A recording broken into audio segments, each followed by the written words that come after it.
Okay, welcome back to some solo role Mangging. Shadow of the Weird Wizard, doing some sailors on the Starless Sea. Level 0 funnel adventure for Dungeon Crawl Classic. We're running with level 1 characters in a different system, but still fun to be had. Basic plot is that our village has been experiencing a rash of abductions lately, which is generally not good for a small village. And us four, the only intrepid adventurers of the village, have tracked them down to this keep occupied by some very horrible, barbaric beast men. As we approached, we encountered some corpses that had been taken over by some sort of horrible vine creature animating the bodies. So we put them out of their misery, burned the corpses, approached the keep, and we realized that we were being watched as we approached by some beast men. So we had the brilliant plan to just feign death at the entrance to the drawbridge, luring 6 beastmen out, and we ambushed them and successfully managed to kill all 6, spending some resources in the process. Now, you might say, man, what's preventing you or players from just going back to the village and resting up and moving on, and coming back fully recharged the next day or something? Well, there's nothing preventing me or imaginary players from doing that. But there's also nothing preventing the DM from doing something of their own in response to that. You know, the goal, the job of the DM is to create a living, breathing world for the players to partake in. So just as the players have a bevy and a nigh limitless amount of freedom and creativity in how they portray their characters and what actions they take, so too does the DM have, nigh unlimited freedom. So, yes, they could go back to the village and rest up and come back the next day, but this keep is occupied by quite a few beastmen, and probably not before too long, they're going to realize that there are no longer any beastmen watching the front gate. I'm sure there's some sort of shift change or some sort of patrol of some kind, and they'll see this.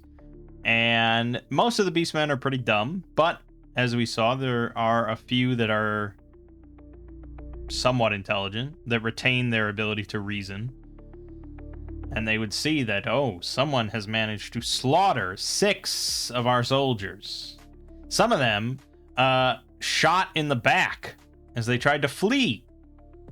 One of them has a scorching, gaping hole in their chest from some form of magic. So they are being assailed by some more than peasants, for sure. And so they would decide that, we don't see these adventurers anywhere. They must have done this for a reason, and they're probably going to come back. So perhaps we shall lay a proper ambush. Thankfully, I'm not going to leave, because I'm aware of that. And I would hope most players are cognizant of the fact that leaving in a situation like this could cause some complications, losing the element of surprise that we have. So, we are going to soldier on. We're going to cross this rickety drawbridge that I contemplated collapsing as the beastmen fled, but decided against it, so it's not going to collapse now. And we're going to continue under the gatehouse, where the beastmen were all hanging out. And we look in, stealthily, of course, into this courtyard, the inner courtyard, which is letter D. The courtyard is overgrown with sickly weeds and thick brambles. A deathly silence hangs in the air, as if even the frogs and insects are afraid to draw attention to themselves. The smell of rotting vegetation is pervasive, and the ground sucks at your boots with every tentative step. Nearly all of the courtyard's buildings have fallen into ruin. A single burnt-out shell set against the keep's east wall is the only remaining structure. Set near the heart of the courtyard is a well, framed with a crude pulley system. To the east is the keep's sole standing tower.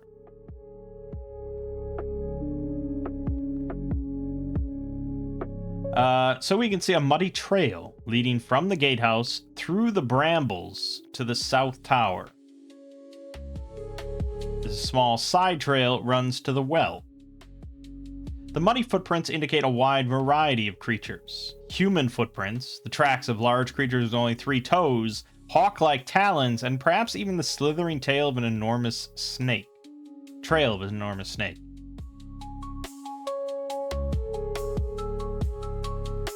Okay. So, looking at our map of the courtyard, we're here, you know, we're kind of at the entrance to D here.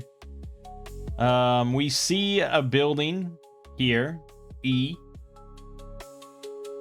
as the only sort of structure still standing. In the interior. We can see, obviously, the description didn't make mention of it, but, you know, I'm sure it would be quite obvious. A massive gaping hole to the northeast. Rubble, where the wall has completely collapsed, to the northwest. An entrance to the tower, straight to the east of us. And, of course, the well to the north. Now, by default, assuming nothing else has gone wrong, nothing will encounter us. Nothing will engage us within the courtyard right now, as far as I understood this. I feel like that would be mentioned in D.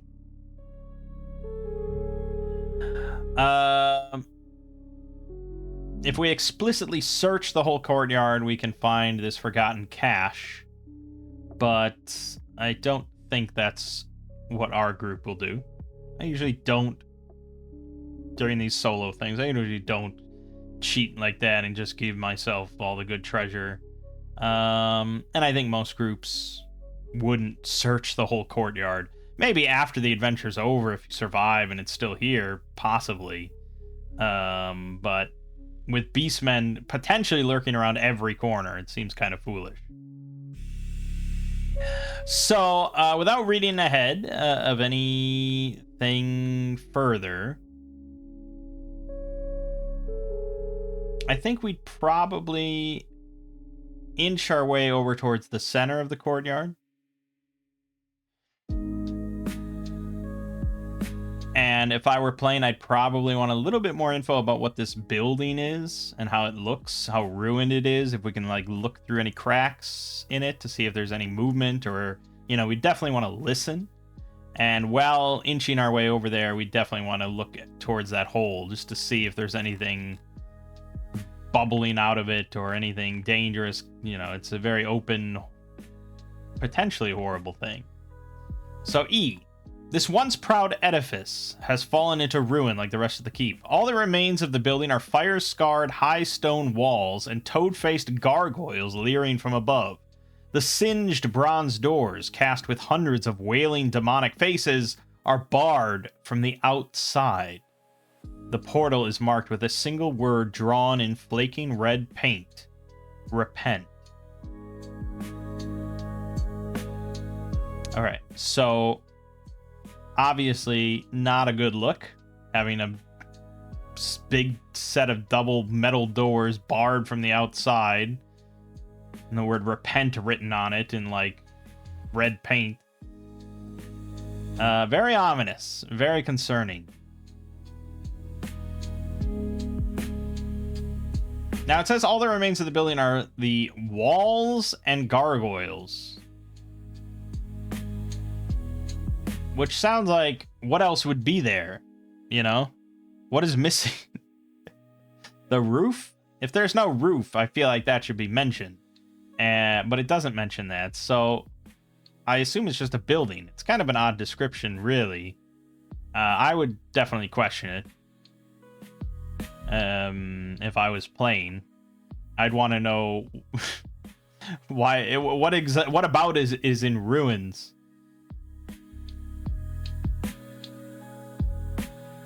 But yeah, it definitely doesn't sound like you're meant to be able to look in, because all it mentions is just being able to open the the door. As for the giant pit, the sinkhole. A yawning sinkhole has devoured nearly a third of the courtyard, causing a tower and wall to collapse and plunge down into the depths. Mist billows up from the sinkhole, obscuring sight. Tortured faces and writhing forms appear briefly in the mists above your heads, only to dissolve back into nothingness as quickly as they appeared. Okay, that's probably something you want to avoid, because that's not good. All right.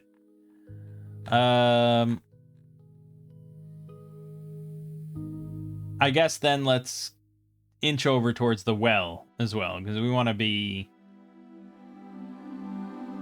a little thorough before we start more closely investigating. So let's check on the well. A barren ridge of black stone rises from the overgrown courtyard. A low stone wall marked with eerie sigils is built atop the crest of the stone, marking a well. A stout block and tackle frame supports a single thick chain that plunges into the inky blackness. A soft moan rises from the well, like a faint cry for help. Boy, oh boy, everything's pretty ominous here, huh?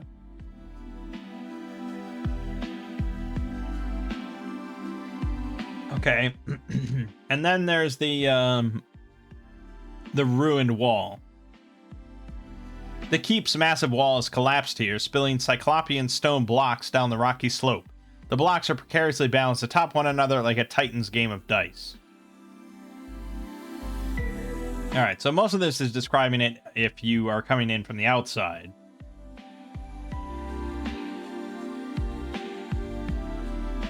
And if you trigger the avalanche of these stones while climbing them on the way in, it reveals the entrance to a long-forgotten tomb, which is B1. But as it stands, looking at it from the interior, it just looks like a bunch of rubble. Alright, and then for H, probably just a door, really. Flanked by crumbling stone walls, the moss-covered tower stands proud despite the ravages of time. A tall, rust-bound portal bars the tower's sole entrance, watched over by a leering demonic gargoyle.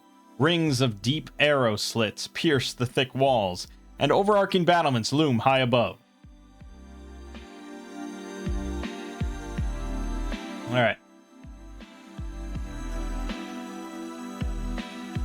Well, in lieu of anything else,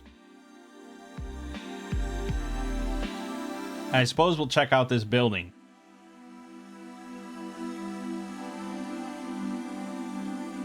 And, you know, we'll have Felix, we'll have him pray the entire time. Not using the talent prayer, but just saying some prayers to his deity for us, so that we may go with God. So, it's a simple matter to open the portals. Heroes removing the great wooden beam can easily draw open the bronze portals by the enormous rings held within the maws of two fiendish demons. Alright, so we will, you know, Garvis and Sir Martin lifting this wooden beam on the door. Sir Martin bravely opens it. 6 charred skeletons lie about the chapel, some crushed by burnt fallen beams. At the head of the chapel is a fountain depicting a squat demonic toad. A foul black ichor seeps from the toad's broad lips, pooling in the basin seated at the foot of the fountain. Okay, so we've got, I don't want to read just yet about specifics, but we've got a bunch of skeletons, 6 charred skeletons lying around the chapel, and then a fountain with a squat demonic toad, and a black ichor seeps from its lips, pooling into the basin. It seems just bad.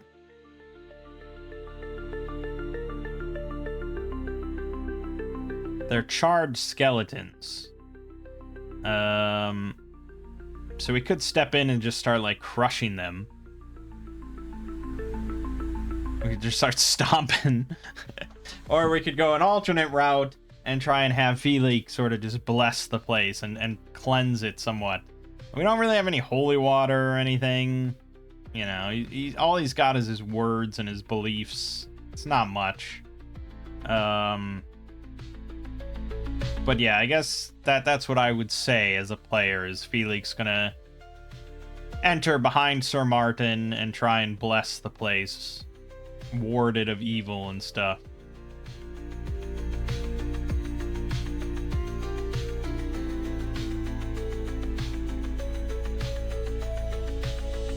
Alright. Those stepping inside the temple immediately hear the crackling of cinders and feel the heat of the blackened earth beneath their feet. Though unsettling, this poses no threat to the heroes. Similarly, charred skeletons offer no danger. Okay.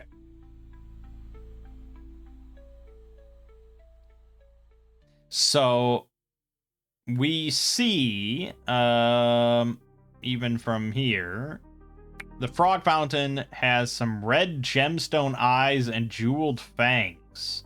So, treasure, to put it mildly. We also see a golden censer hanging at the end of a long bronze chain, blackened from the heat. There's a blackened iron coffer, half buried in the rubble. 3 scorched chainmail hauberks, and 3 blackened maces and 1 flail.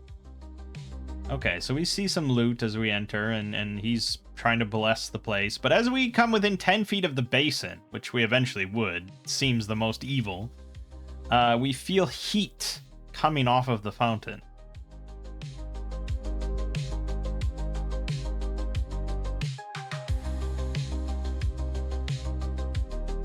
And as we come within 5 feet, the ooze that's in the basin animates and rolls out of it.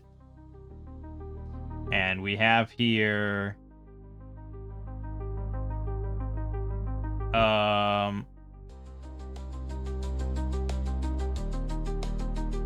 tar ooze, which I have gone ahead and converted.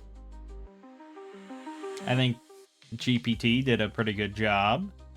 So it's a difficulty 2 monster, 10 defense, which is low, 20 health, but notably it has resilient mass, takes half damage from slashing and piercing weapons.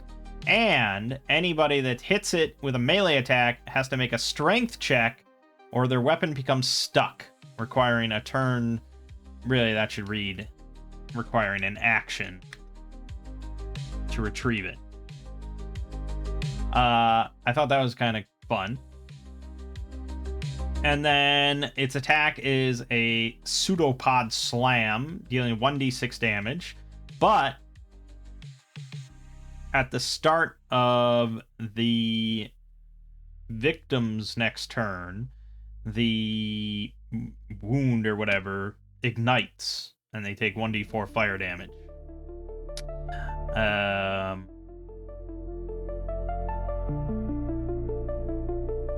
Now, I think we could actually rework that, because that was copying pretty closely the DCC mechanism.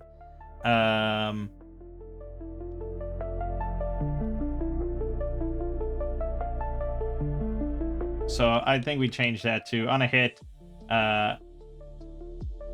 you could simplify it. The target catches fire. Luck ends. That might be a little hefty for a difficulty 2 creature. Hard to say. Hard to say. Because, we could all fucking catch fire. And then that's not pleasant. So let me just... On fire. Quickly look up the rules for fire one more time. You take 1d6 damage at the end of each round until the fire is extinguished, normally with a successful luck roll. You can douse the flames with water or smother them with a blanket or similar object. A creature that drops prone before trying to overcome the flames makes the roll with 1 boon. Stop, drop, and roll. I think that works. It's not quite the same mechanic. Because it should actually be...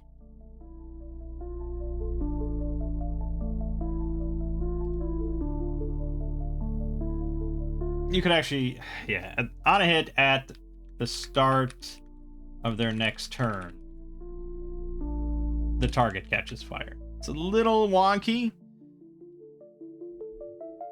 It's definitely easier for them to just catch fire immediately for bookkeeping purposes, but that's more closely following the actual conversion.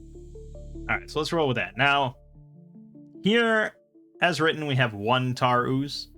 I think that's probably pretty minor. But, at the same time, half damage from slashing and piercing, and 20 health, being able to catch fire to anybody on a hit for essentially like a guaranteed 2d6 damage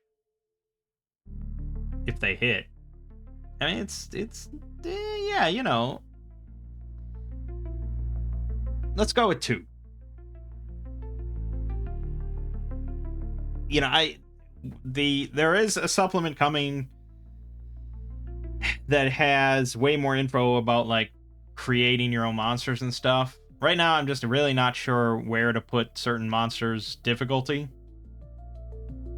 So I put this at difficulty 2, but it could be a 4. I don't know. But we'll have 2 tar oozes. Okay. So 2 tar oozes slither their way out of the basin with malicious intent, and we will initiate combat. So Felix is actually up front. Sir Martin's like right next to him. Garvis and Euclid in the back of the chapel. It works out. We are within 5 feet when this happens, so I'd say there's maybe a square of space between Felix and a tar ooze. Garvis, of course, will take the initiative. There's rarely a reason for him not to. I think... Who wouldn't take the initiative in this case? Maybe Felix wouldn't?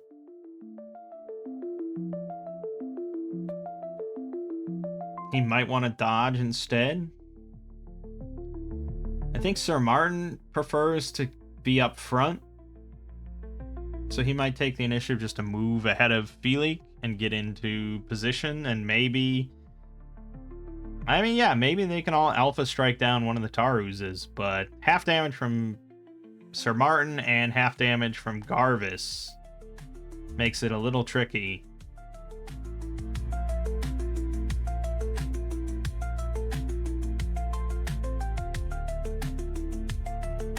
Alright, so we'll have everybody but Felix take the initiative for now. Garvis is going to fire off an arrow, so +4 with a boon from Trickery. He got a 11. Good enough, but not great. 3d6 damage for his short bow. That is 5 damage because it's piercing, so it's half.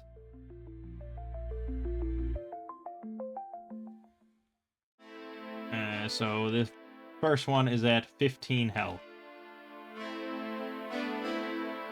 Not great. Sir Martin then stepping up in front of Felix, and he's going to swing his sword. And it might get stuck, but he's got a decent strength. So, fingers crossed. +3 with a boon. 11, so he already hit. No chance of crit. 2d6 damage is another 10. Okay, so 5 damage. That's, you know, we're working it down. And now he has to make the strength roll. So this is just DC of 10 as always. So +3 on this. That is a failure. So his sword gets stuck, and he kind of, and lets go, in shock that it got stuck in tar. Great. That leaves Euclid going, and throwing out another spell is kind of.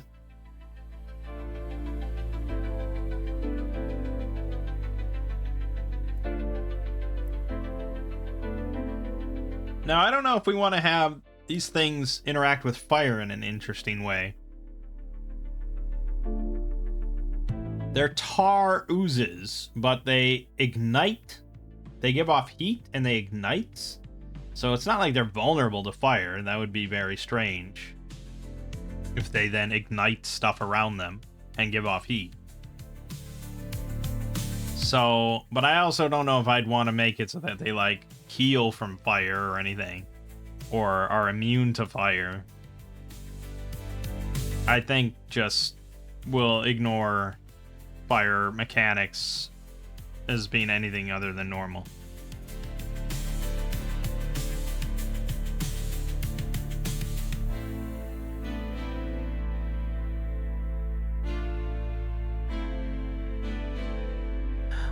Now, these are going to be fairly mindless things. So if we did use Wall of Radiance, they would pass through. But Sir Martin is right up against one of them. I'm pretty certain you can split your movement.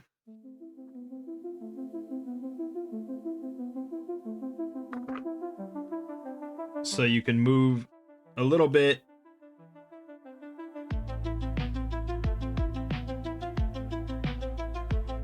Do an action and then move more.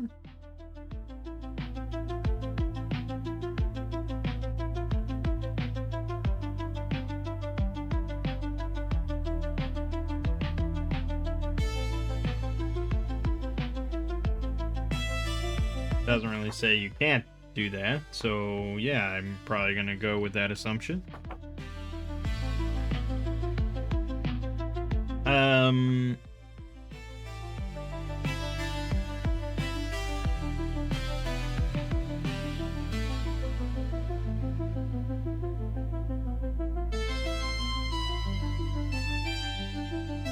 So he could tell Sir Martin to move back then, but he would take an opportunity attack.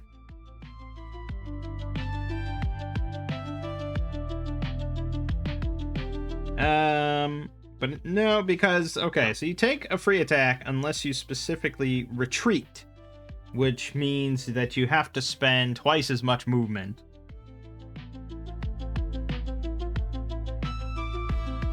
So he already moved, I don't know, 2 squares. So he could maybe move 1 square back next to Felix, and then that would allow us to cast Wall of Radiance. It seems so big, but I'm worried that I'm just gonna keep thinking like, oh no, we can't use that here, it's too big.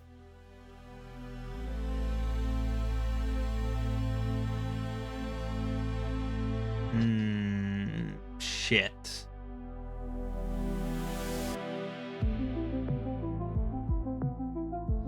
Alright, resources, man. Okay, let's use Lesser Ruin, I guess. I'm not happy about it, but we'll use Lesser Ruin. 3d6 damage.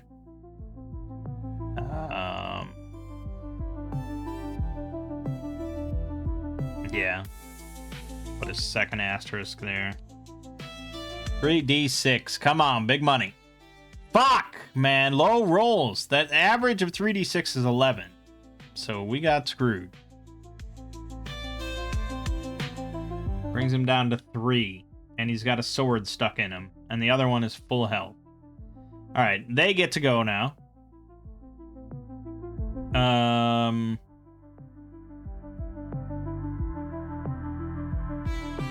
I mean, Sir Martin's up front, so I guess we're gonna have Sir Martin take both hits. Alright, so they get a +2. They need a 12 or higher to hit. That's a fail, and that is a hit. So 1 hits, 1d6 damage, 2 damage. So we never, no, sorry. It's uncommon for you to actually lose health. So Sir Martin's current and max health is 16. You don't subtract this damage and drop it down to 14. You only lose health if an effect specifically says that you lose health. Most of the time when you take damage, you add it to a growing damage pool. So now we have 2 damage. If your damage pool ever equals your health, you go unconscious.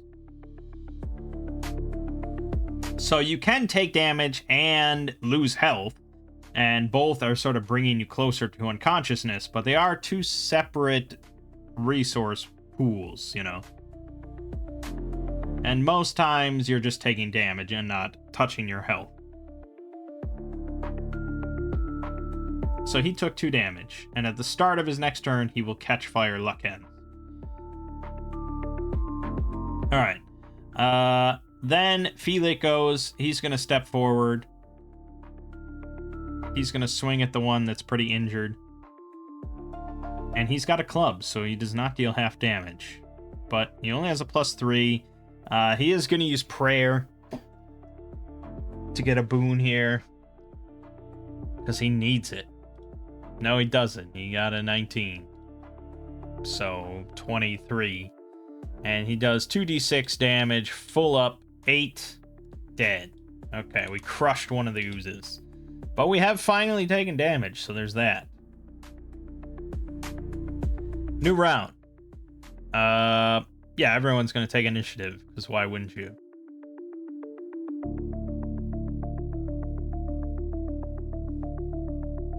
I guess Garvis will shoot first, as usual.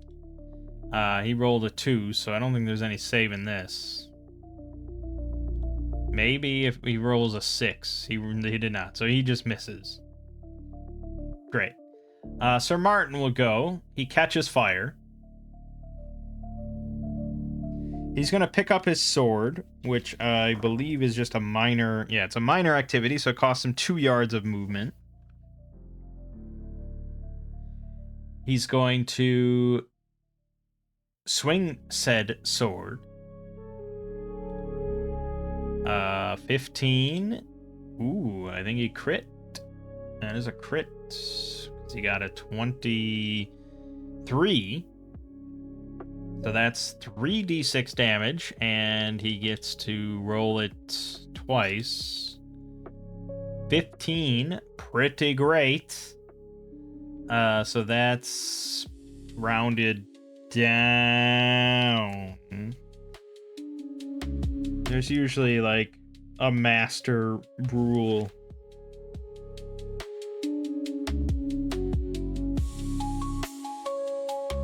Just like when in doubt, round down, round up, round something. Who knows, man?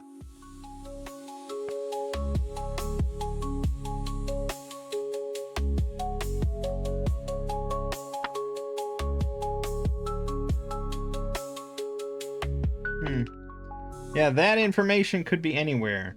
I'm pretty certain Demon Lord was round down. So we'll go with round down. So 7 damage to this creature. And he will roll his strength. Failed. So his sword gets stuck again. Felix will swing his club. His club didn't get stuck in the other one because he killed it. So I mean, I guess it could still get stuck in its corpse, but I don't know. Is it getting stuck just because it's a tar substance that its corpse, its body is just made of? Or was it like an active, like it's part of its pseudopods just kind of grasping onto the weapon? Hard to say. I'll have to think about that in the future. But he's going to swing his club. Oh, I didn't roll his luck ends for his prayer. Okay, he has prayer again, so we'll use it. Doesn't even need it. He hits for 2d6 damage. 5. Now he'll roll his strength check. He succeeds, so he's all good. And that leaves Euclid then, who I'm not going to, I'm not going to cast a spell. I can cast Dazzling Flash. Gosh. Just like... seems kind of pointless. Again, confused, cannot use reactions, and you make intellect and will rolls with 1 bane. It's so... bleh. I mean, if it was blinded for 1 turn, it would be very good. Typically, then, you're attacking anything with 3 banes.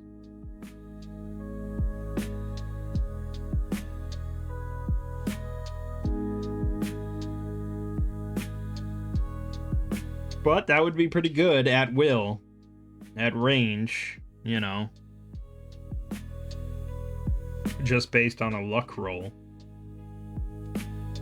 So, I don't know. I don't know if Euclid does anything. The only thing that he can always do as an action, any character can do this, and this is why it helps to have just like a reference sheet at the table of possible reactions and actions and conditions and stuff. And movement, traits, special attacks, blah, blah, blah. But one action that any character can take on their turn instead of attacking or spellcasting is Hinder. And that's choosing a creature within 5 yards of you. That target has 1 bane on their next attribute roll before the start of your next turn. So pretty much anything that's not a luck roll, they will get a bane on. Another useful thing, not for Euclid, but for a tankier character, is Defend. Until the end of your next turn, the first time any creature succeeds on a roll to attack you, make a luck roll.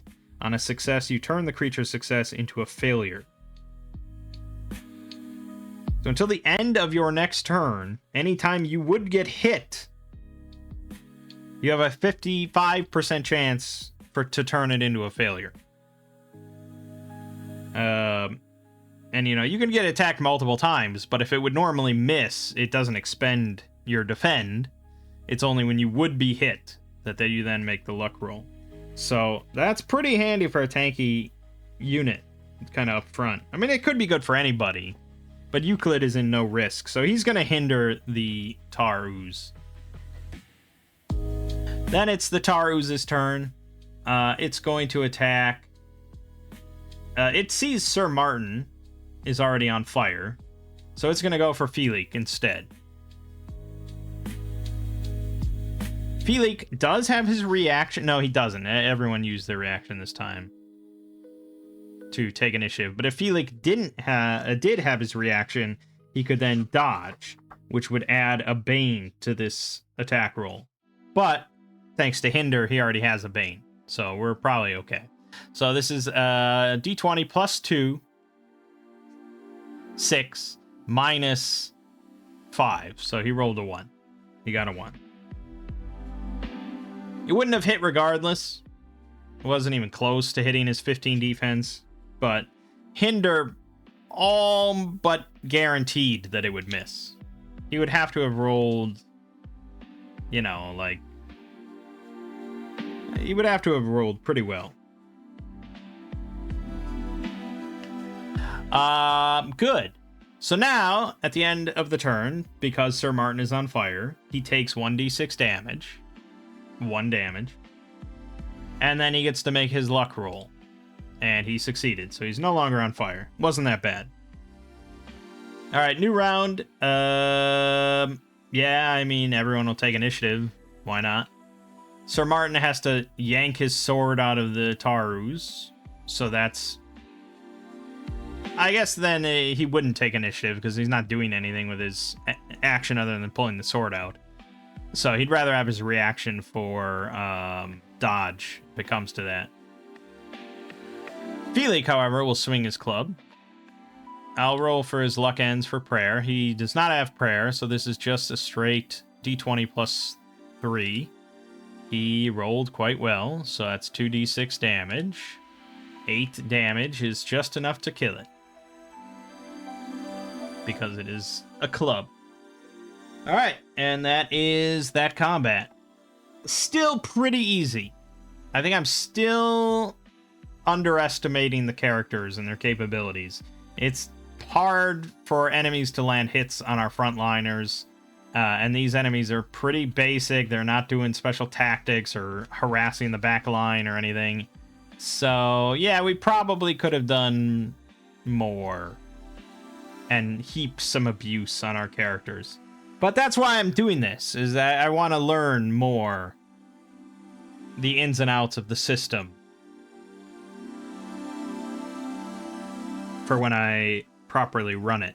Because I'm running a campaign in like a bit over a week. Starting a campaign. Alright, Tarus is dead. Sir Martin picks up his sword. With that out of the way, we can now look over the rest of this place. Felix can continue to kind of bless it now that the unholiness presumably has been dispatched. Garvis can pluck the the gems out of this frog. I'll admit the player would have to be somewhat brave to go through with this, but yeah, he'll do it. 12 semi-precious stones. It says it's worth 150. I believe I calculated and figured roughly that Dungeon Crawl Classics is going to be about 10 times the value of Weird Wizard. So we can count that as 15 gold pieces.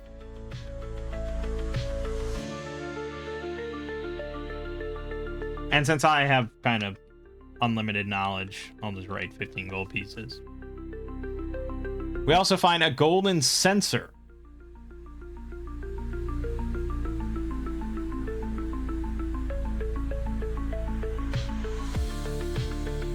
And I think we would, I think Felix could tell that it's not an unholy item. It hasn't been cursed or anything like that. Perhaps that's a stretch. Maybe plenty of DMs wouldn't share that kind of information, but you know, I think it's fair. If the priest asks if he could maybe put a roll in there of some kind, but say he has a good feeling about it. We'll give him the golden censer, which is worth 6.5 gold pieces. We also find a blackened iron coffer half buried in the rubble.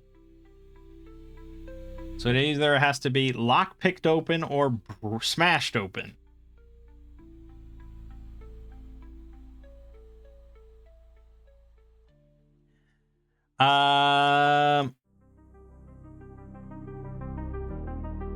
That actually brings up a good point about lockpicking that I think is just an agility check. I think it's just an agility check. You might need thieves' tools, actually. Lockpicks is an item. Lockpicks is officially an item.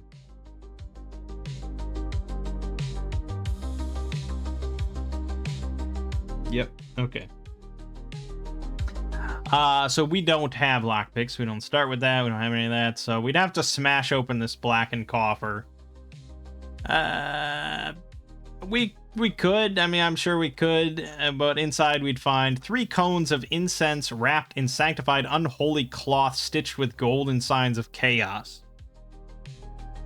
And we wouldn't want to burn them because that's what they're meant to, they're meant to be burned. So I feel like we would just leave it here or something, or maybe bury it. So let's skip a bunch of steps here and just not touch it.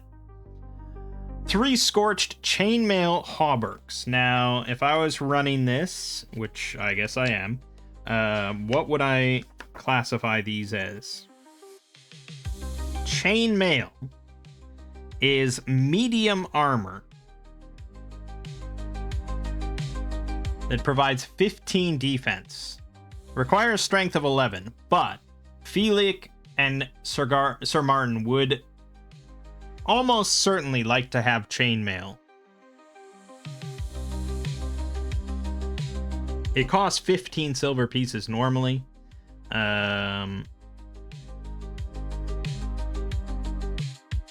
Which isn't outrageously expensive.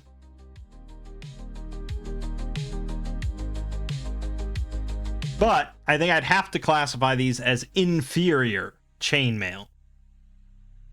Inferior armor is scavenged from the dead on battlefields, spotted with rust, pretty much most things that you're going to find in disuse or disarray or anything like that. I mean, this is a perfect example. This has been scorched and, it's old. It's worthless, rarely sells in markets. It holds up until the end of a quest and then offers no protection at all. The defense granted by inferior armor of any kind drops by 1. And while wearing inferior medium or heavy armor, you make agility rolls with 1 bane and grant 1 boon on rolls made against your agility.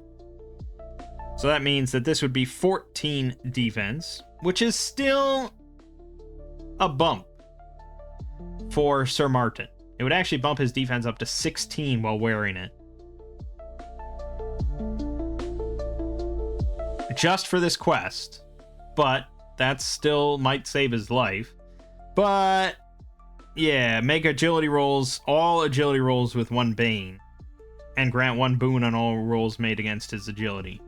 It's iffy. It's an iffy trade-off, to be honest. I could go either way. I could see definitely players making that trade for the moment. But I could also see them just taking their semi-precious stones, going back home, and trying to barter to get proper chainmail. Depending on how we classify their village. Because chainmail is listed as uncommon.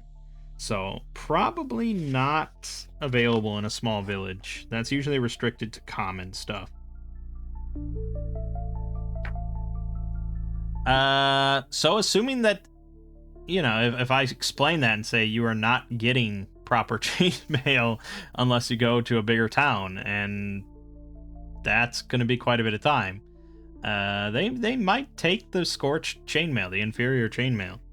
I think that's an interesting decision to be made here. Depends on how tanky Sir Martin wants to be, to the detriment of his agility. So for the sake of being interesting, let's put it on.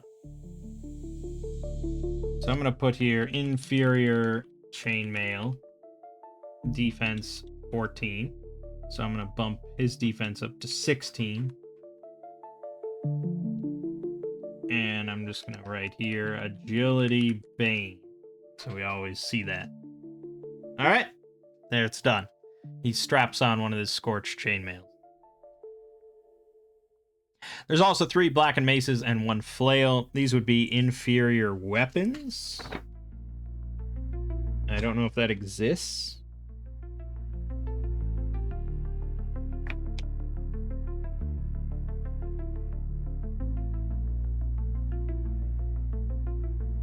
The inferior and superior traits are kind of specifically for armor. Doesn't say anything for weapons. So that must not be a concept in the rules. You could make some sort of argument about it, that maybe you attack with a bane. But I don't know. Blackened mace, I feel like, still probably functions fine. So I think we'll just keep those normal. We'll just keep them as maces. And I think he's going to take one of those as well. So he's going to give up the quarterstaff. It's basically blackened mace. And let me write down the inferior chainmail. The number of things you can carry is based on your strength score, so you can carry up to 13 items. But containers, such as a backpack, basically just count as one item or maybe two items and can carry a certain number of items in them. So really he has 1, 2, 3, 4, 5, 6 items on him.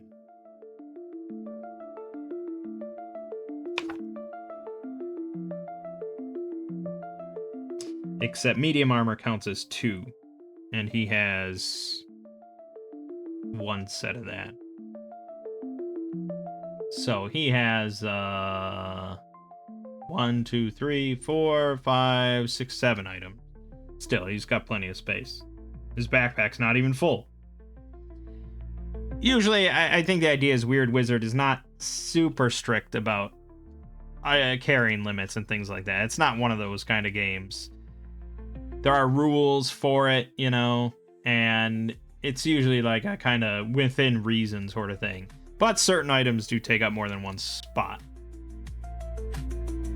All right, so the mace. It's going to be the same thing, but it's a 2d6, just like a club. It's very similar to a club.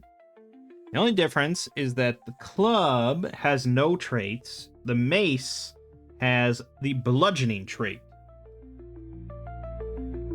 And then that means that if you get a crit with the weapon, the target becomes vulnerable until the end of your next turn. Aha. What does vulnerable do? Basically, when you're vulnerable, you grant 1 boon on rolls to attack you and on rolls made against your attributes. So, if he crits with the mace, everybody gets to pile on and get an extra boon on their attacks against the target. Until the end of Sir Martin's next turn.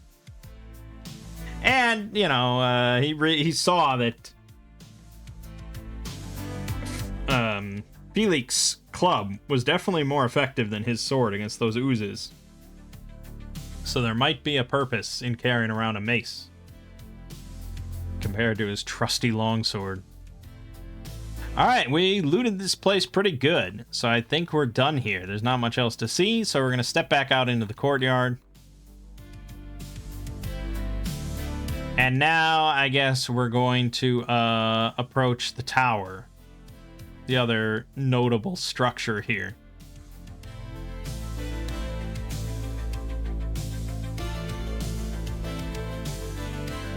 We're going to be quiet.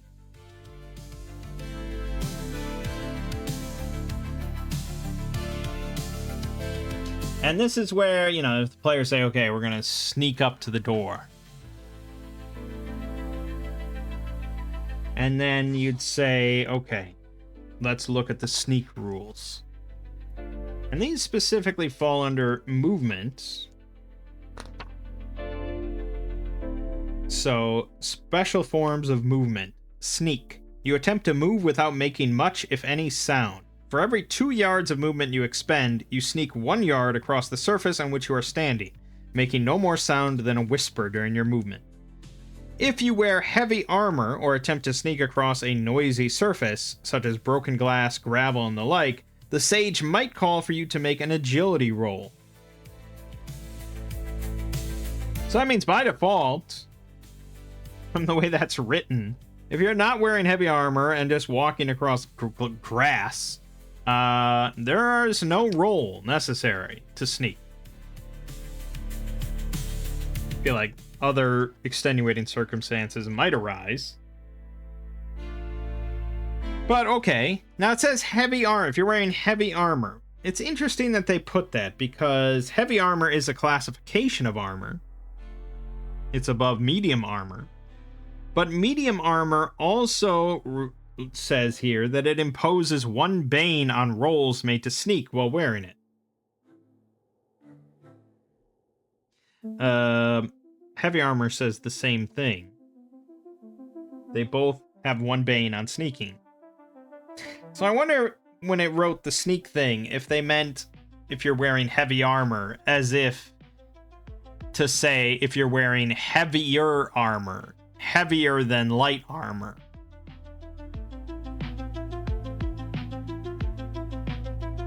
Because if everyone's wearing medium armor, there's not a need for an agility roll. Yet medium armor imposes a bane on agility rolls for sneaking. So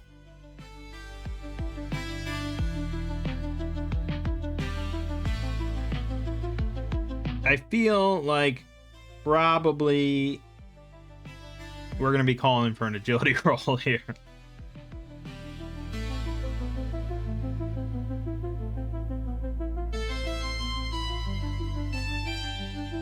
I mean, it does say that the Sage might call for you to make an agility roll. So it's up to the DM's discretion.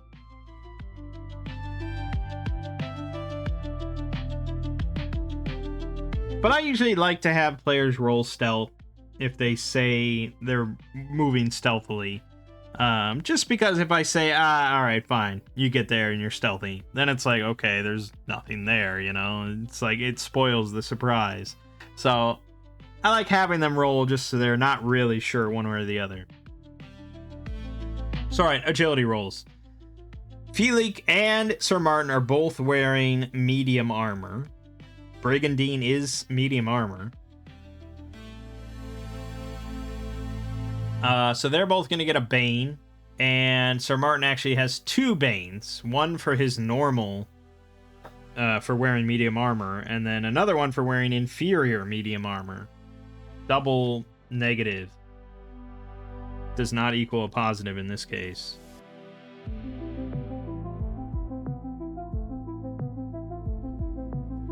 Alright, so let's just do Sir Martin first, because if he fails, then that's it. So he's got a +2. He rolled, yeah, he's almost certainly failing. He got an 11. So he'd have to roll 2 1s on a 2d6. He did not. So, yeah, Sir Martin's already failed. So his armor is already creaking and groaning as they approach this tower. Everyone else trying to be as stealthy as they can. Alright, so let's read H, just so I know what exactly that means for our group.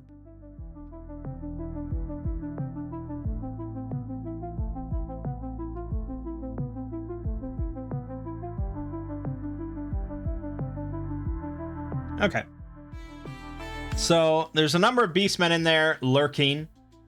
And there's also an enormous Beastman champion, 7-foot monstrosity. And they want to lure the PCs inside one at a time.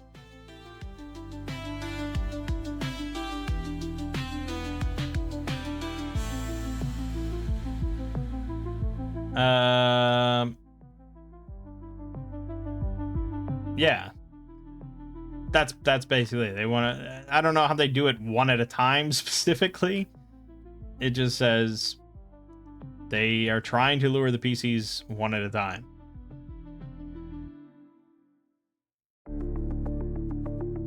But I think in that case, they don't want to spring an ambush or anything until they're inside. So as the DM, I would just say, okay, you know, he makes some noise. His armor's creaking, but nothing jumps out at you as you approach this door. And Sir Martin will test the door, finding that it's barred from within.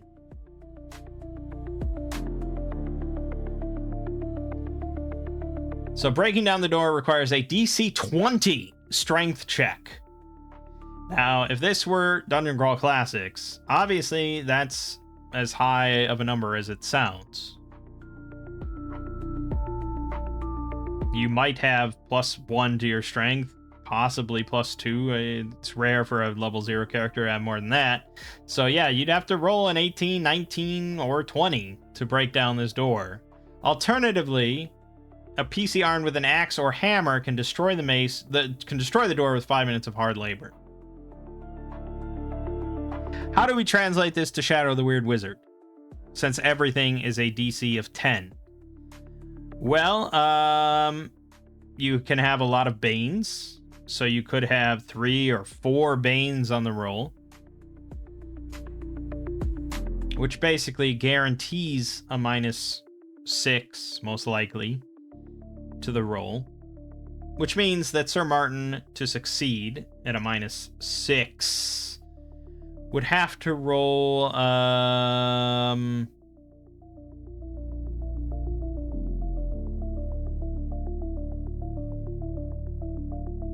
13 or higher, which is a far cry from needing to roll an 18 or a 19. But again, Weird Wizard is a bit more generous. It's a bit more high fantasy. It's a bit more heroic fantasy, that kind of stuff. Player characters tend to succeed more than they fail, you know, in most things. There isn't really much else you as the DM can do. It's basically either put 3 or 4 Banes on it, or declare that it's impossible. And I don't think most players would accept that it's impossible for a group of 4 adults to break down this wooden door.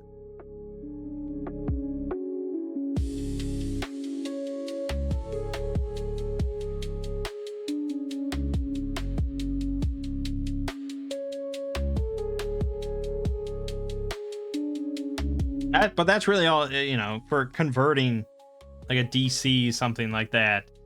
Keeping in mind that your characters are going to tend to succeed. Especially because there's nothing preventing us from attempting this multiple times.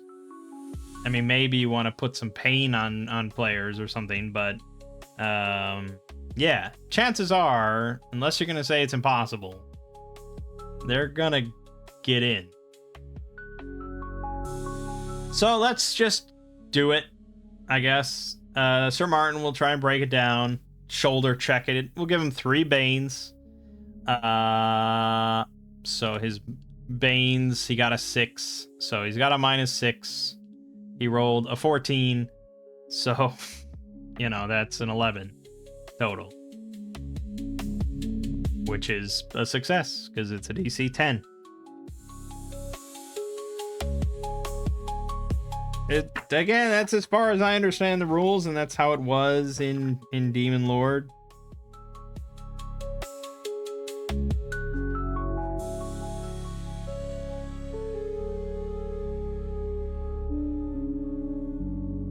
It says here,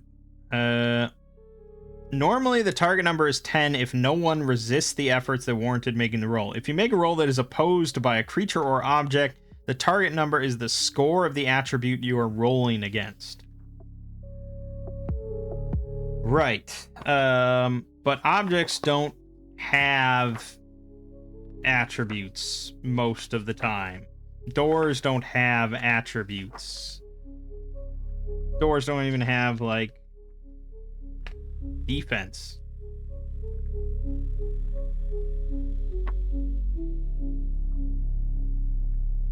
I don't know where I had that information about objects, but yeah. So it's 10. It's 10. That is how it is. Yeah, obviously the system wasn't written to be an OSR system. It wasn't written to be compatible with Dungeon Crawl Classic modules and a D&D mindset and blah blah blah blah blah. So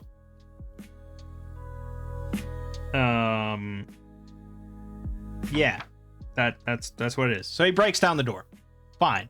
And really, why not?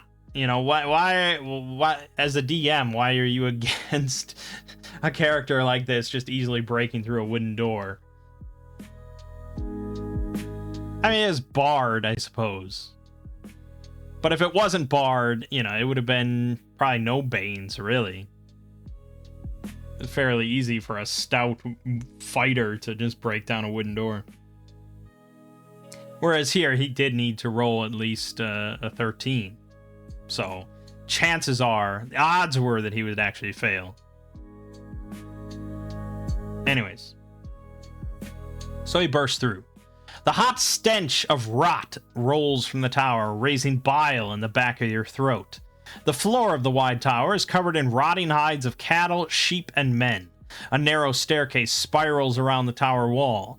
Dark forms hang from chains spiked through the wall. Surely these are your fellow countrymen.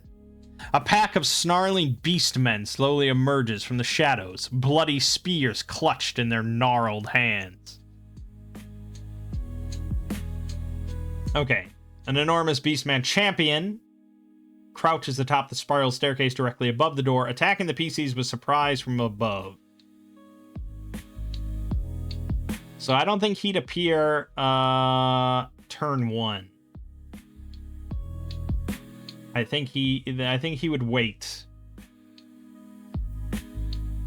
to kind of see who's coming in, who's sitting in the back, you know, some squishy mage or something that he can pounce on. So yeah, that's that. So this calls for 6 of the Beastmen and the champion, which I have as difficulty 2, which means a total of 8 points of difficulty, which is an average encounter for our group.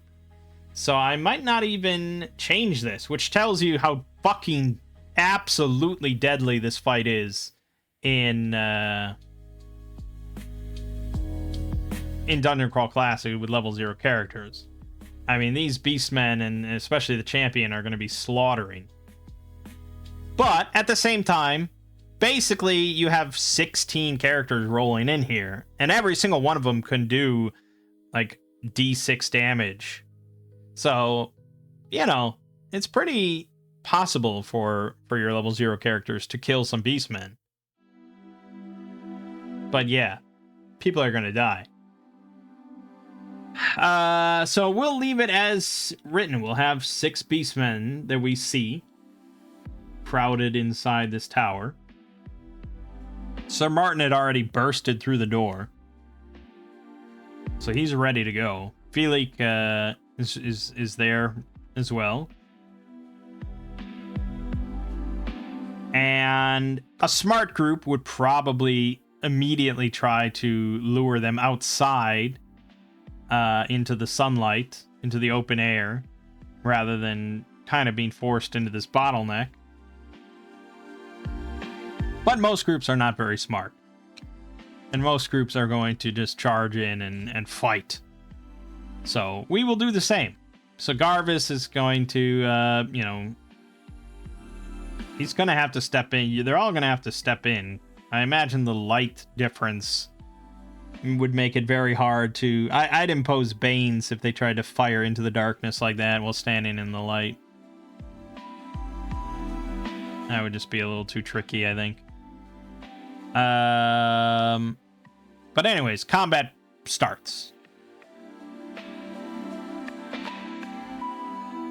This is getting close to the point where I'd maybe, if not have a whole map set up with a grid, maybe just have like a whiteboard with a sketch of the situation. But it's perfectly doable in Theater of the Mind, and I don't have anything set up here, so we'll just keep going.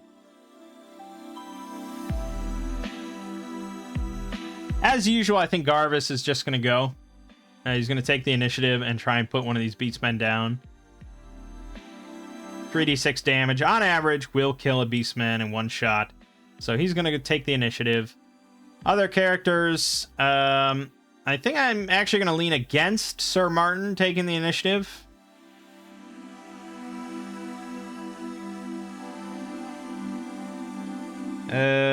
He could take the initiative and then defend,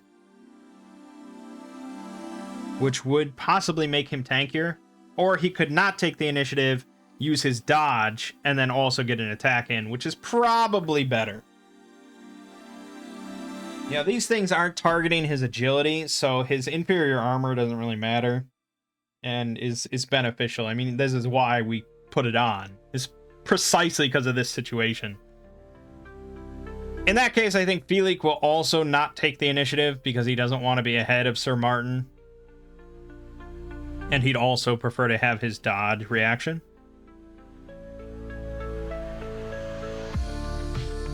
And Euclid could take the initiative.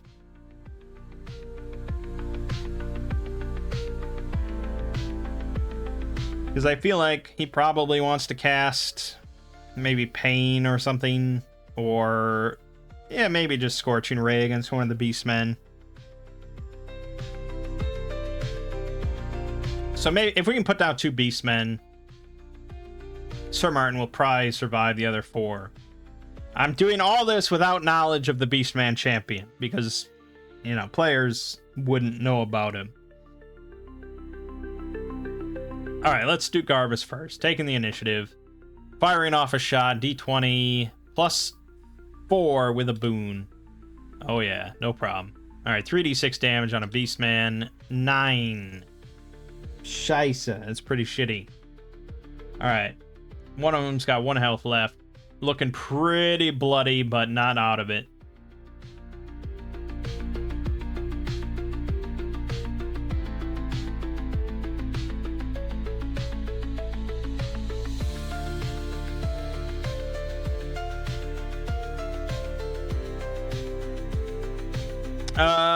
Okay. And then Euclid will Scorching Ray a different one. A second one. And Garvis and Euclid now have both stepped in. So all 4 are inside the tower. Scorching Ray, here we go. It's a will roll plus 3 with a boon versus their agility, which is 10. Okay, definitely a hit. No problem. Oh, actually, it's a crit, isn't it? So it's a 20. Yeah, it's a crit. So 4d6 damage. They catch fire, but they're probably just dead. But we can leave their smoldering corpse. Oh, very dead. Okay, this corpse is on fire, lighting up the whole room for us. Nice and bright. And I'll put an asterisk there. We've used 2 of those 3. Alright, then the Beastmen are going to go.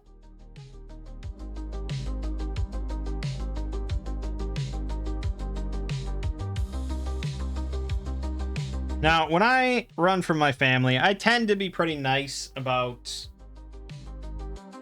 the people that are up front playing fighters and stuff like that want to be up front, want to be in the thick of it. I tend to just gravitate enemies towards them, you know?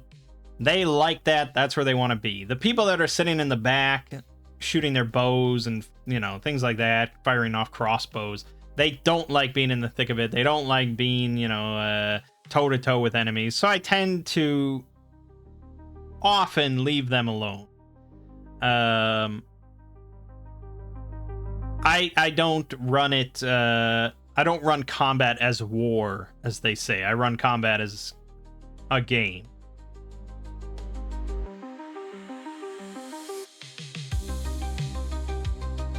So I could just have all 5 Beastmen just pounce onto Sir Martin here and try and just spear him down. Or I could have 3 of them go on there, and then like one goes on Felix, and then one maybe circles around to try and get at Euclid. Either way, I suppose. But, you know, I figure most creatures, it depends on their intellect often. I'll take that into account.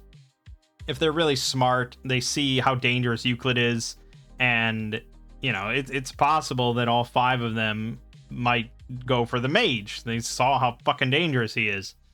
So it's hard to say, but we'll go 3 on Martin, 1 on Felix, 1 on Euclid. So let's do Sir Martin first. He's going to use his reaction here to dodge. So this will have a Bane on the first of the 3 attacks. And they already have -1 on their attack. So that's 15. -6 on 9. That dropped it down to. It wouldn't have hit regardless, but, you know, that's a big swing, isn't it? Alright, second one. This is just straight up against his defense with a -1. That's a miss and a miss. 16 defense at level 1 is pretty solid. Pretty solid. Shields definitely help a lot. Having an extra +2 defense, very nice.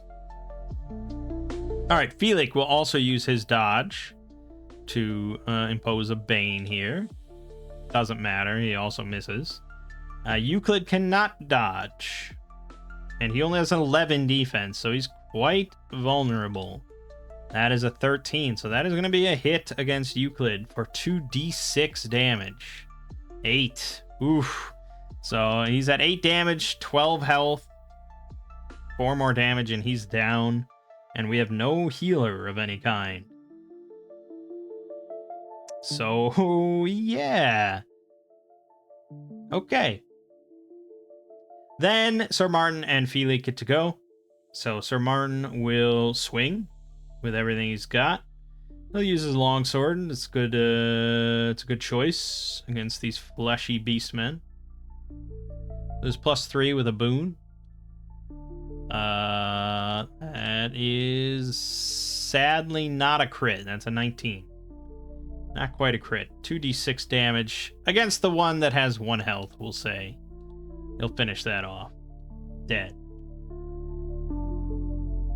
Felix will swing his club. You know what? He's going to go ahead and use his shield as well. He's going to give him a little shield bash. So if he hits, this is a 3d6. He's going to pray. Okay, so that's already a hit. Actually, it's a 10. 11. So he hit. There's 3d6 damage then with his club and shield for 15 damage. Butchered him.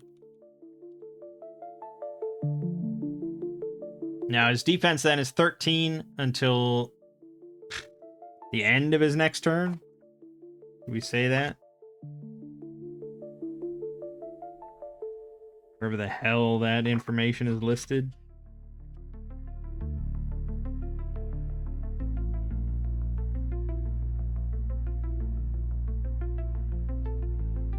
Where the hell is that information listed?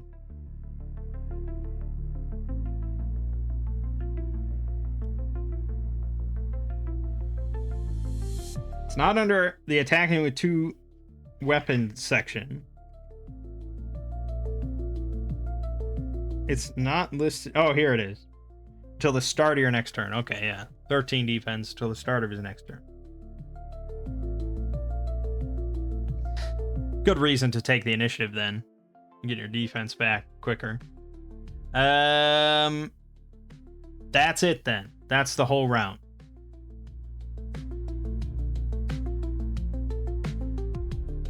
New round. We got 3 beastmen left. That champion is probably going to want to get into the fight pretty soon here. But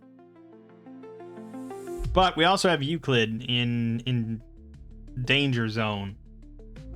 Taking the initiative. Definitely Garvis. I think definitely Euclid. I mean, he could hope to rely on dodging to survive. But if he takes the initiative, he could retreat and just get out of there.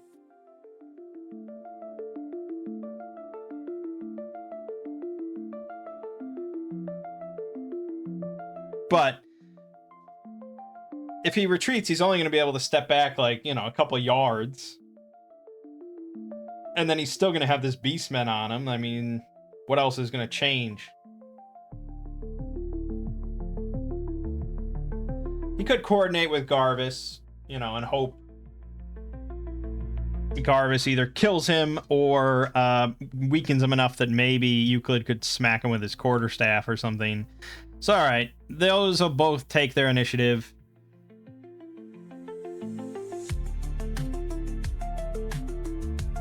You know, 10 health is right kind of in that sweet spot where they can all somewhat reliably kill one in one go, which incentivizes them all to take initiative and just try and end the fight. Which means that if they do, the champion is sort of on his own.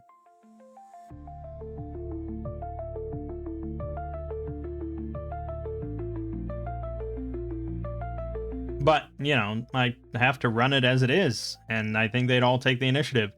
So Garvis will shoot the one that's on Euclid. Oh boy. You got... That's an 8, so just barely hit. Yeesh. 11 damage, though. Killed that one. We just have 1 on Martin, 1 on Felix. No, I think it's 2 on Martin. 2 on Sir Martin. Alright, Sir Martin will swing his sword. Oh, you know what? He'll use his shield as well. Fuck it. He'll use his shield. He definitely hits. That's a 13. He can't crit, so whatever. And that's 3d6, 12 damage. Dead. And then Felix will go, and he'll shield bash again as well. I didn't roll for his prayer. He got prayer back, so he'll use prayer. He rolled a 1. Prayer is not saving that. Well, maybe if I get a 6. You got a 6. Because a critical failure is not... A critical failure occurs when the result of your roll is 0 or less. And so rolling a 1 is not necessarily a failure, as you see right there. I've almost never seen that in my entire RPG career. But yes, he rolled a 1 and he still hit. 1 plus 3 plus 6 is 10. So he gets 3d6 damage. 9. Ooh, barely alive. Couldn't clinch it. Okay, on the enemy's turn, the champion will then drop down. And he's going to drop straight down onto Garvis. He's going to get an attack. I'm even going to give it a boon, an extra boon. He normally attacks with a boon, but he's going to get an extra one for surprise. And we gave the champion leader of the pack. Allies within 5 yards roll with 1 boon on attack rolls. Honestly, maybe I should have been giving them that. But they didn't get to do many attacks. I should have probably been giving them that. They were in the presence of their champion. But anyways. So plus 2 with 2 boons here. He got a 14. Plus 3. So he got a 17. Garvis definitely gets hit. 2d6 plus 2 damage. He low rolled the damage. 4 damage only to Garvis. Garvis was a little slippery for him. But yeah, this 7-foot-tall Beastman champion. This could have been Garvis right here. Very easily. Okay, and then the other Beastman will attack Sir Martin. And we're going to include that boon now. Gotta include that boon. So -1 with a boon is 13 plus 4 is 17. That boon made the difference for sure. 2d6 damage. 8. Ooh, that probably would have changed the whole fight. Had I included the champion right away, that probably would have just been a drastically different fight. Although, they may have just burned down the champion and then the others would have fled. So maybe it wouldn't have been that different. Okay, but Sir Martin only has 5 damage left before he is down. And now everyone has been injured a little bit except for Felix. So, yeah, you know, tides are turning here. This isn't a cakewalk. The death of Ratface Slipshot. Ratface Slipshot. It's a new round. Well, Garvis has a giant Beastman on him.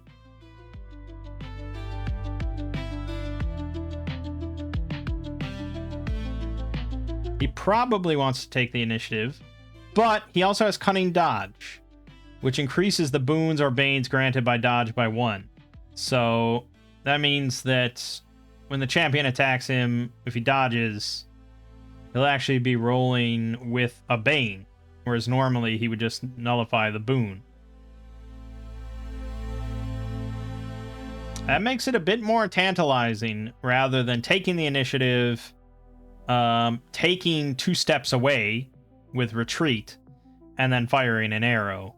the champion very well might still come after him, and he won't have the dodge reaction available. So, yeah, I think Garvis finally is not going to take the initiative. But when I ran a one-shot of this for some family members a couple months ago, my aunt was playing a character like Garvis that just sat in the back and fired a bow over and over. And she asked, why would I ever not take the initiative? And I was like, well, there's a good number of reasons why you wouldn't take the initiative. And one of those is right here, because obviously in that one shot, I didn't pressure her in the back at all. But if you're pressured in the back and you've got something on you, chances are you want to use that cunning dodge trait. All right, so Garvis not taking the initiative. I think our melee is going to have to. We definitely want to kill this beast man before he goes again. I could maybe see... Let me roll for Felix Prayer. Okay, he doesn't have Prayer. Euclid's gonna want to do it because we want to use Pain on him to make him weakened. So that he'll make all Strength and Agility rolls with 1 Bane, and grant 1 boon on rolls against his Strength and Agility, and his speed is halved. So we're gonna want to get Pain on him first before we do anything else, because that'll nullify the boon from his attack, which is pretty significant. That the boon, on average, turns his +2 attack to a +5 attack. So it's pretty significant to remove that. And then everyone's dodge is pretty good. But we still want to kill the other Beastman. So Euclid taking the initiative, and Sir Martin taking the initiative. And we'll leave it at that. So first thing then, Euclid is just going to cast Pain on the champion. He's weakened, luck ends. And then Sir Martin is going to swing at this Beastman. He's not going to use a shield. It's not necessary. He's just going to roll. +3 with a boon. Ooh, he's going to need it. Ooh. That's a fail. Okay, that's a fail. It's pretty bad.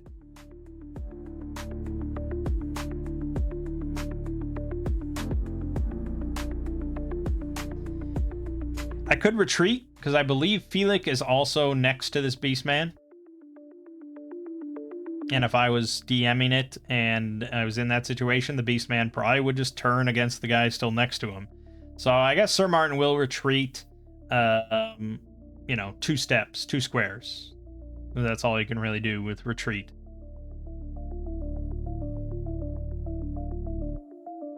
And he used his action, his movement, and his reaction now, so he's done. Euclid used his reaction. He might move to like a, back against a wall to try to be as far away from this champion as possible, but yeah. All right, then the Beastmen go. So one of them is going to attack Felix, who is going to use dodge, because why not? Beastman rolled a 4, so kind of irrelevant. Definitely a miss. And then the champion is going to attack Garvis again, another swing of the axe. Garvis is going to use dodge. So now he actually has 2 Banes on this roll, which makes him it's definitely unlikely for him to hit. He rolls a 15. So he has a total of 17, which means that he needs to get a 6 here on one of these dice in order to miss Garvis. He got it. Okay, so 17 minus 6 is 11, which is under Garvis's defense. Just barely. Cunning dodge saved his life. Very, very possibly. And that's the Beastmen's round. Next, we have Felix going. He's going to try to kill this fucking Beastman. The last one here. We don't have prayer, I don't think. No, So just roll. He does hit. 2d6 damage is 11. The last beast man is dead, just leaving the champion, who is not going to flee. I mean, certainly not yet. He's uninjured. Garvis is going to retreat 2 steps, put some space between him and this monstrosity, and then he's going to fire off an arrow with trickery. Crit. Doesn't really matter. It's 3d6. 14 damage. Now that's pretty good. So, I mean, yeah, keep that in mind. You know, a rogue with a bow, a short bow, can easily do, like quite easily do 3d6 damage every round.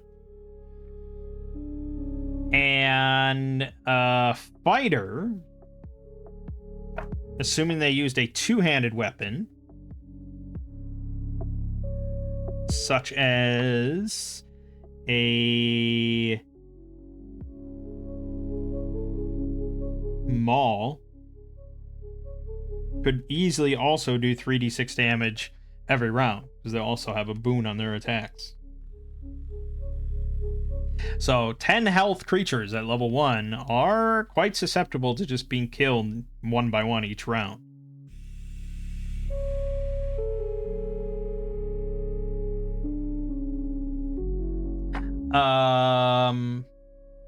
So even 20 health then, and they got a Beastman Champion difficulty 2. It's not that much. You really do need numbers, because even at level 1, having just like one big strong enemy is not that threatening. Especially if you got a spellcaster or 2 that can debuff him in any meaningful way. Like, yeah, you know, he's probably gonna go down. So he's got 6 health left. This might be where he'd potentially flee. And I actually looked up in the Discord if anybody else has looked at morale or anything like that. It's a very common thing in OSR games, but I don't even know if it exists in D&D 5th edition. I don't even know if it's ever mentioned. Every fight might be to the death. I don't know. But they suggested what they do is just will rolls, which makes a lot of sense. DC of 10, obviously, and just roll their will check. More, creatures with higher will, less likely to flee. And you can impose banes or boons depending on the situation. Here we could put just a boon in there to signify that this champion is really like bloodthirsty and kind of lost in his bloodlust or something. But there's a slight chance that he might flee. But at the same time, like all morale checks, the DM could just decide one way or the other, depending on the situation. The morale checks, like reaction checks, are just kind of there if you're not sure and you're just kind of interested in seeing how the dice roll. In this case, I think we just wanted to fight to the death. But, yeah. That's the round. New round. Pretty certain everyone's taking the initiative here. And we're gonna fucking slaughter this thing. Sir Martin wants to go first. He wants to put his sword through one more of these horrible creatures. So he's gonna step up, D20 plus 3 with a boon. He crit. Yep, he certainly crit. So that's 3d6 rolling twice. He got a 12. He decapitates this thing. Done. Done and done.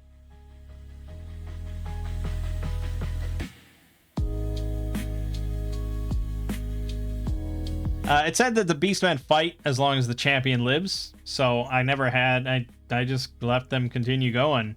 They kind of dwindled somewhat quickly there.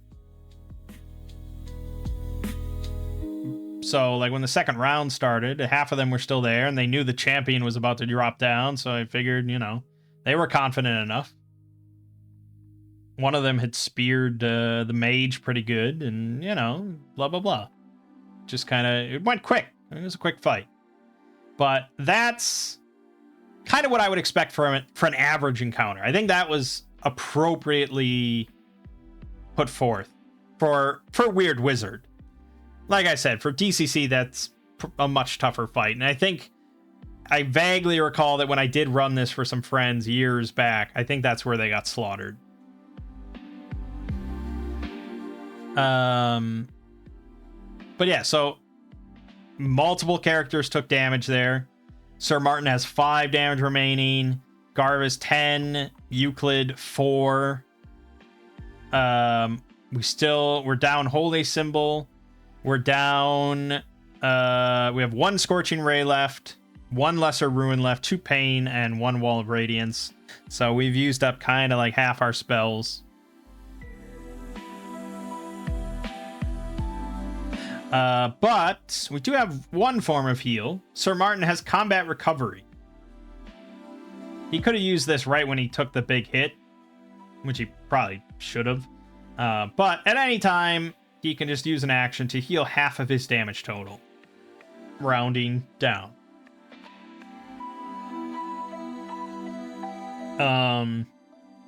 So he would heal 5 damage right now, and there's very little reason for him not to do that right now. So we'll drop that down to 6 damage. No one else has any form of heals. So that's where it's at. But yeah, I mean, so we can keep going for sure. I mean, we're still capable of killing more Beastmen, but it's wearing on us, you know? And it's not so tough that we want to run off to sleep after every fight, but it's also not so easy that it's just like, well, I haven't used a single spell yet. Why would we need to? Let me asterisk Combat Recovery.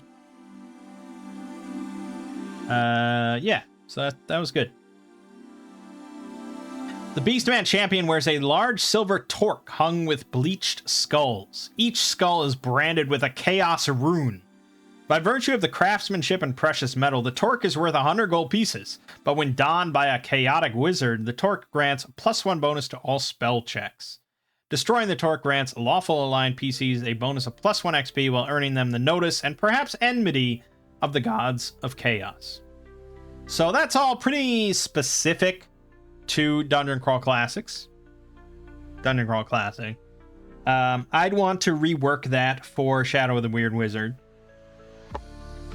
And frankly, I have no idea of an example of a magic item in this game. They do have, okay, so they have trinkets. Trinkets are magical items that produce specific effects or enhance an item's normal capabilities. So I think this is these are basically magic items. They're just called trinkets, which does not sound nearly as cool. But you have like Amulet of Protection. If you're wearing this amulet when you become cursed, make a luck roll with 1 boon. On a success, you end the cursed affliction. That one's pretty minor and specific, but the Apotropaic Brooch. While you wear the brooch, you take half damage from magical sources, impose 1 bane on rolls made against you from magical sources, and make rolls to resist magical effects with 1 boon. That's far more useful. Belt of Strength. While you wear this belt, your strength is 15 if it's normally lower than 15. That's pretty fucking nice. You give that belt to Euclid, and suddenly he can wade in with like a longsword, you know, and do just fine. Yeah, his health is lower and he doesn't get the boon and stuff, but I mean, he could hit shit. But you're not likely to find a Belt of Strength at this point, considering that's an exotic trinket. But there is enchanted armor, enchanted weapons that grant you 1 defense extra or grant you a boon on attack rolls. There's more fun utility stuff, the bottomless bag and the flying carpet. There's the Carnage Axe, the chameleon cloak, all sorts of various things. So, I mean, magic items are magic items. A lot of stuff does have to do with boons and banes and various things like that, but I'm sure it's easy to convert basically any sort of magic item. In the case of this torque, A +1 bonus to all spell checks. Giving 1 boon to all spell casting seems kind of big. And a +1 in DCC is not the same as 1 boon.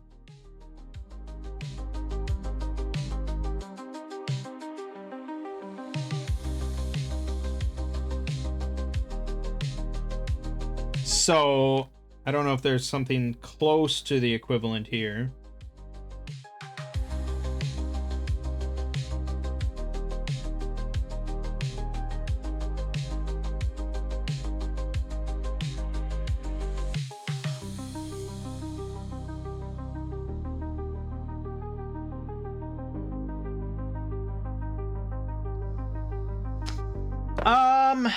It's sort of it's chaos, right? It's branded with a chaos rune. So I think maybe I would do something more like when you cast a spell, you can activate the torque. When you do, make a luck roll. If you succeed, you get a boon on the cast, on the spell roll. If you fail, you get a bane on the spell roll. Something like that. Something to embrace chaos a little bit without just being a blanket benefit. I like what I just said. So that's what it is. Doesn't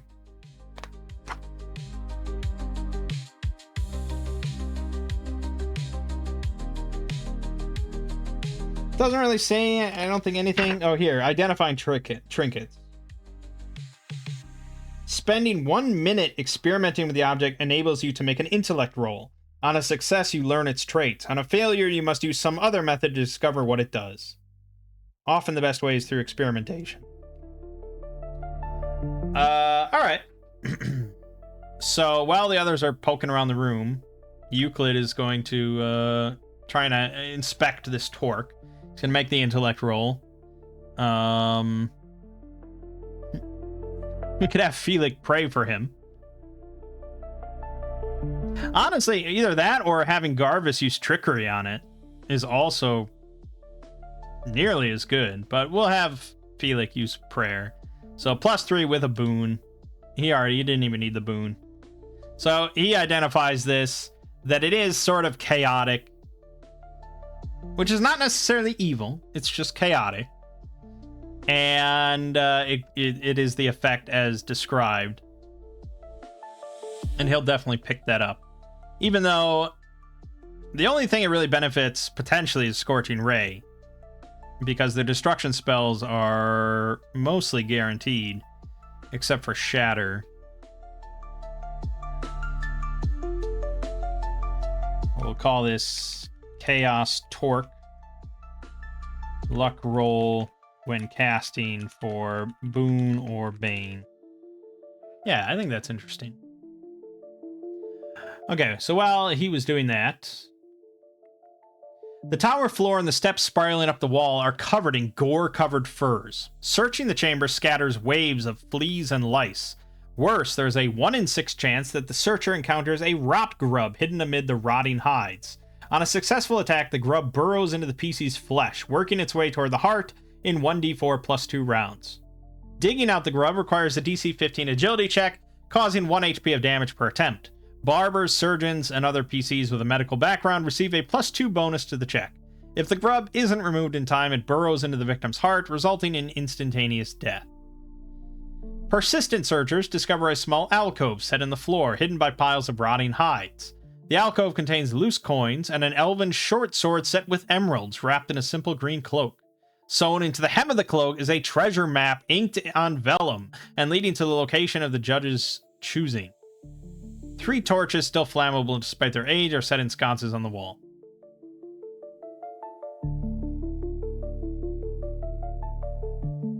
There's also the captives here, which we can just release and send back home. Well, okay, the other 3 are all going to be searching the room. So we'll roll the 1 in 6 for each of them, I would imagine. So Sir Martin is good. Garvis, good. Felix, good. Simple. It says persistent searchers. But as usual, if the players are actively searching an area, you probably just want to let them find it. So they find the alcove, hidden by piles of rotten hides. 53 silver, 23 gold, and 2 platinum. So 2 platinum is 20 gold. So really they find 43 gold, and then 53 silver. Well, we can have silver. That's fine. So we gotta divide that by... So really they find like 4 gold and 5 silver. Yeah. 4 gold, 5 silver. Garvis will just take all of it as the money keeper. 4 gold, 5 silver. Okay. And the Elven Short Sword set with emeralds worth 150 gold pieces. Or in our case, 15 gold pieces. Now, weapons.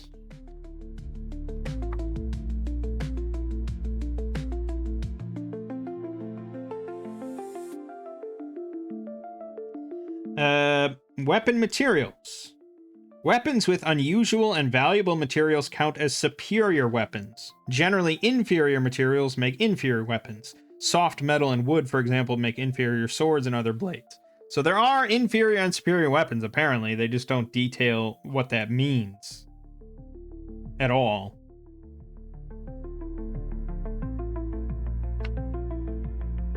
Which is kind of odd. But for a short sword, there isn't, there isn't much reason to take it. Garvis could take it to actually dual wield in combat, a short sword and a dagger. That would probably be the only use case here. So a short sword is 1d6 damage. It's a nimble, so you can use agility with it, and it's piercing. Which means if you crit, the target becomes weakened until the end of your next turn. Which means that they attack with a Bane, which is not bad. He'll take it. I mean, there's not much reason for him not to take it, I suppose.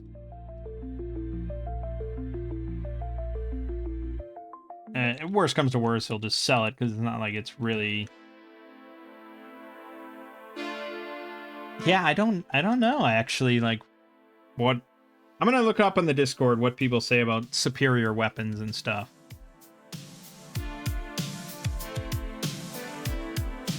Um, 1d6 off, nimble, piercing.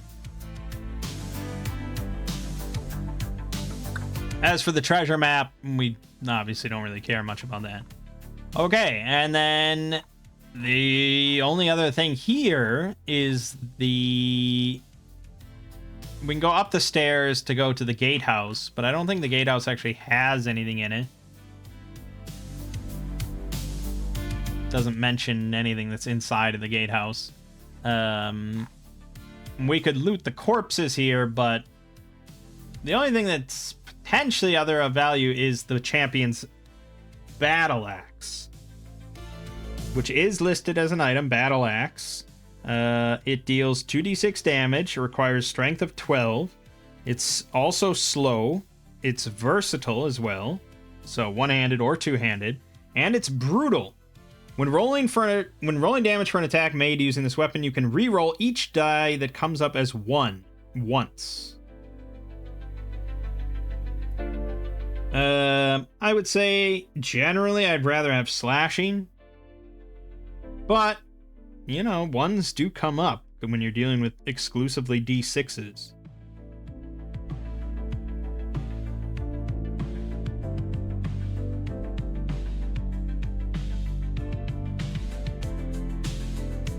It's hard to say. I probably lean towards slashing, but Feely could take the battle axe. He has enough strength.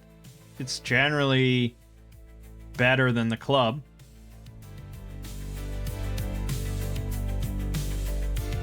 I mean, he could even two-hand it, really, if we wanted to make him just more of like a barbarian.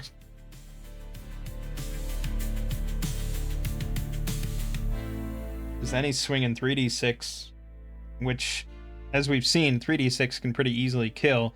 But at the same time, he could just shield bash to get 3d6 as well, which is probably the safer, smarter option, as we discussed. But yeah, he'll definitely take the battle axe, since the brutal trait is kind of nice. And slow doesn't affect us at all. Brutal, slow, versatile. Very small text. Alright, cool. So, yeah, then it's just the way down to map 2, area 1-1. And I think we'll be saving that for next time. I'm iffy, definitely, on whether we'll be able to make it through the whole thing without resting. But we've been doing pretty well, and it's been entertaining, so I can't complain too much. Yeah, alright. So for now then, my name is Mang. This has been Solo Role Manging, Shadow of the Weird Wizards, Sailors on the Starless Sea. I'll see you fine folks in the next part.